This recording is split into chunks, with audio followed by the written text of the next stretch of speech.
இன்னைக்கு சீனா என்னன்றா இல்லைங்க, நாங்கள் வந்து இந்தியாவில் இந்த ஹேர் அப்படின்னு ஒரு கம்பெனி இருக்குது, எலக்ட்ரானிக்ஸ் அந்த இது ஐட்டம் மேனுஃபேக்சர் பண்ணுறது, கன்சூமர் எலக்ட்ரானிக்ஸ்.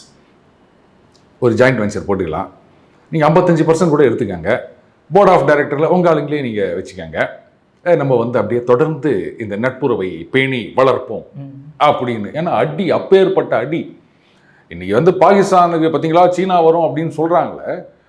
ஜிங்கிப்பிங்கு வியட்நாம் போனார், கம்போடியா போனார், மலேசியா கூட போனார் அப்படின்னு நினைக்கிறேன், அவர் வேறு ஏதோ ஒரு கண்ட்ரின்னு நினைக்கிறேன், சரியா ஞாபகம் இல்லை. ரஷ்யாவுக்கு போனாரா? ஏன் போல? ரஷ்யாவும் சீனாவும் இப்போ நட்புறவில் இருக்கின்றது. ஏன்னா ரஷ்யாவுக்கு தேவையான பல விஷயங்களை சீனா வந்து ஏற்றுமதி பண்ணிட்டு இருக்கு. அதே மாதிரி சீனாவுக்கு சீப்பா ஆயில் கொடுத்துட்டு இருக்காங்க ரஷ்யா.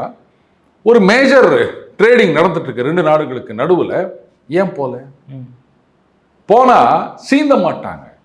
இன்னைக்கு வந்து ஒரு அவசரத்துக்காக, அவசியத்துக்காக ரஷ்யா வந்து சீனாவோட ஃப்ரெண்ட்லியா இருக்காங்க. ஆனா என்னைக்குமே இந்த பயில நம்ப கூடாது, திருட்டு பயிலுவா அப்படின்றது ரஷ்யர்களுக்கு நன்றாகவே தெரியும்.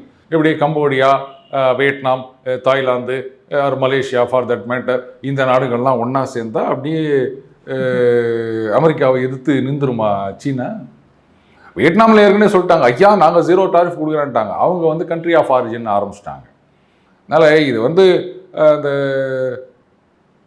யார், ஆர் சுந்தரராஜன் அவர் தானே நினைக்கிறேன், அந்த பிச்சைக்காரர்கள்லாம் சேர்த்து வச்சு ஒரு மாநாடு ஒன்று போட்டு ஞாபகம் இருக்கா? அந்த மாதிரி தான் இது.